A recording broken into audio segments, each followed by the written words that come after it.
Boa noite, professor. Parabéns pela vitória. Pergunta do Lucas Mussetti, da Gazeta Esportiva. Professor, queria uma análise desse primeiro turno do Campeonato Brasileiro com o Santos no G6. São muitos problemas e, mesmo assim, o Peixe está bem posicionado. A posição na tabela e o desempenho estão acima, abaixo ou dentro das suas expectativas? Bem, boa noite. Essa análise do primeiro turno, se a gente voltar lá no começo da competição e ver o que muitos analistas falaram, o Santos era uma equipe que estava na segunda página, né? Não estaria entre os 10 primeiros, né? Lutaria ali por uma outra posição. Hoje a gente está na primeira página, tem uma posição a nível de zona de Libertadores. Não é o que o Santos almeja, né? Mas, sem dúvida nenhuma, é um bom campeonato que a gente está fazendo, porque a gente não está envolvido só no Campeonato Brasileiro. É Copa do Brasil, é mata-mata, é Libertadores, é viagem, é grupo reduzido, é formação de jovens que a gente tem feito ao longo desses jogos. Então, eu, particularmente, estou muito contente com o trabalho, com o retorno que esses jovens e os mais experientes também estão nos dando. Eu acho que o torcedor do Santos também deve estar feliz com o que esse pessoal tem apresentado, e principalmente vivo em 2 outras competições, joga lá com o Ceará e classificou em segundo dentre 32 da América do Sul, e está entre os 6 primeiros do Brasileiro. Eu acho que a gente está muito feliz com isso. Pergunta agora do Bruno Gilfrida, do Globoesporte.com. Cuca, depois do empate contra o Ceará, o Santos venceu o Bahia hoje até com uma certa tranquilidade, representada pela diferença no placar. O que fica de lição de um jogo para o outro e o que deve ser levado para a decisão de quarta-feira? Mas são jogos diferentes, porque nós estávamos jogando bem com o Ceará, muito bem, e aí tivemos a expulsão do Lucas Veríssimo, e aí vira um outro jogo, e mesmo assim nós poderíamos ter ganho. Então fica em aberto, lógico que é na casa do adversário, perdemos o Lucas expulso, que nos faz falta, é um líder que a gente tem, e vamos lá medir força na quarta-feira. Agora, hoje era um jogo encerrava para nós o turno, nós virando o turno com 30 pontos e entre os 6 primeiros, eu acho que é muito bom o resultado geral, dentro de todas as dificuldades que a gente viveu e vive aqui em Santos. A gente não precisa falar das dificuldades que a gente tem, mesmo assim esses jogadores estão dando um retorno, uma resposta muito positiva dentro do campo. Pergunta agora do Bruno Faria, da Rádio CBN. Cuca, boa noite. Eu queria uma análise sobre o desempenho dos jovens que entraram no segundo tempo da partida de hoje. Hoje você fez 4 alterações e todos abaixo dos 20 anos. Sim, foram os 4, né? A gente pôs o Sandri, pusemos o Marcos Leonardo, pusemos o Ângelo, e por último o Ângelo e Lucas Lourenço. Não foi por último, foi por primeiro. Tem dias que eles entram bem, tem dias que eles entram mais ou menos, tem dias que eles não entram muito bem. Você não pode avaliá-los por um jogo, né? Então você tem que ter paciência. É o que eu falo para o pessoal tem muita pressa, né? Por que não bota já o fulano jogar desde o início? Porque a hora que você tiver que trocar um jovem e substituir por ele estar num mau momento, você acaba o perdendo. Então a gente vai devagar, lançando, tendo paciência, que eles vão pegando o corpo. Jogar a primeira divisão não é fácil. Agora mesmo eu estava falando com um deles na minha sala ali, o que a gente tem que fazer para ir evoluindo, para ir entendendo que essa competição é muito diferente de lá embaixo. E a gente, pouco a pouco, ir fazendo eles pegarem confiança para serem o nosso retorno dentro do campo, né? As trocas que a gente faz, geralmente, são os jovens que entram. Pergunta agora do Vinícius Batista, da Rádio Bandeirantes. Cuca, o Santos começou o campeonato desacreditado e agora na virada do turno tem 30 pontos e ocupa a 6ª posição na tabela. Como você projeta o segundo turno do Santos? Você acredita que o time tem condições de chegar longe nas outras competições, na Copa do Brasil e na Libertadores, como tem chegado no Brasileiro? Eu projeto o mais difícil. O segundo turno, a negociação dos 3 pontos, ela é sempre mais complicada do que o primeiro. porque vão começar a acontecer as lutas, né? E cada um tem uma luta. Você não sabe se a luta mais difícil é jogar com quem está na parte de cima ou quem está na parte de baixo.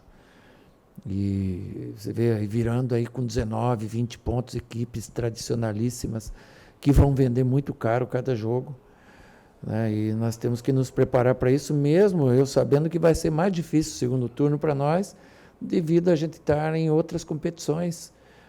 Tem jogo, eu já falei outro dia, vou repetir hoje, eu vou jogar lá com o Atlético Paranaense no sábado, e na terça-feira vou jogar o primeiro mata-mata com a LDU lá em Quito. Como que eu vou fazer para jogar sábado e viajar para não me aclimatar nem um pouco com a cidade lá em Quito, para jogar com a LDU?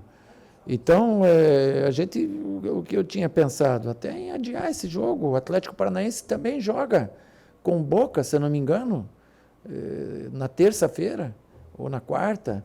Sabe, eu não tenho como fazer, eu não tenho 30 jogadores para ir com 20 aqui e mais 11, 12 levar lá para Quito, que é o que nós vamos ter que fazer no final. Então é muito, muito desigual fica, sabe? E lógico que eu vou priorizar a Libertadores nesse momento. Então por isso eu prevejo no segundo turno uma dificuldade maior para o Santos a nível de Campeonato Brasileiro. Tomara que eu esteja enganado. Pergunta agora do Felipe Mendonça, do Diário do Peixe. Cuca, boa noite. Queria que você falasse sobre a atuação dos dois homens de meio de campo. Se pretende manter o Jobson jogando mais ofensivamente e o Jean Mota, que é alvo de algumas críticas à torcida, que você falasse da importância dele para o funcionamento da equipe.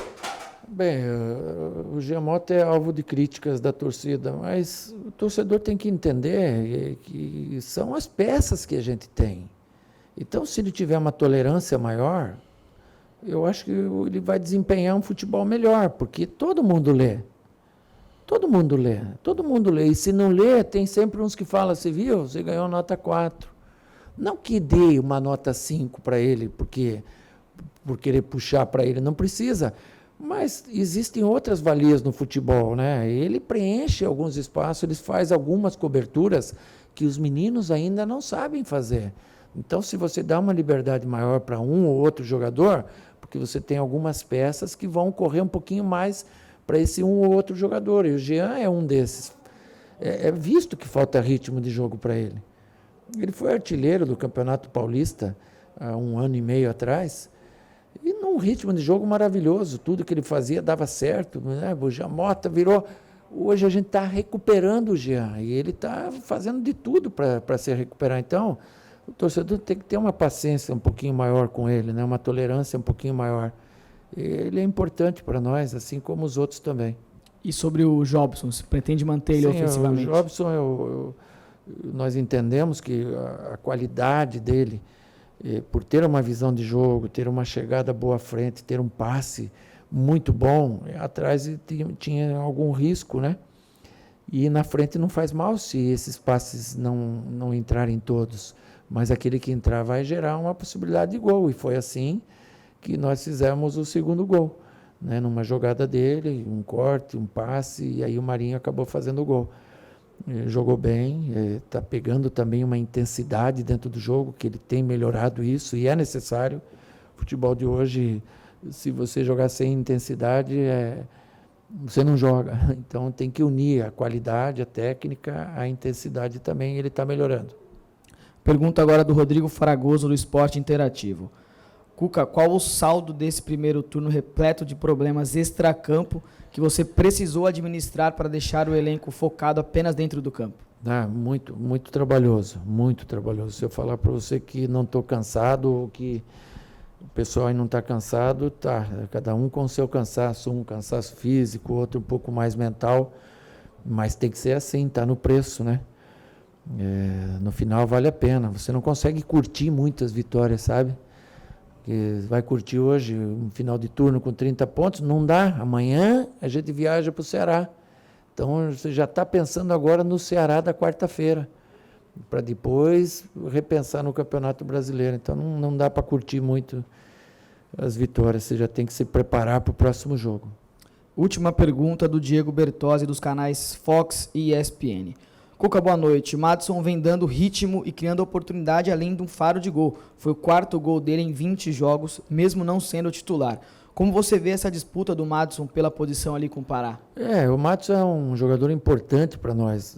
Você não tem que ter 11 jogadores, tem que ter um grupo, né? Você tem que ter 15, 16 jogadores do mesmo nível e depois você faz a meninada. Com o tempo os meninos passam 5 ou 6 desses, e aí você cria novos valores, é assim que eu entendo.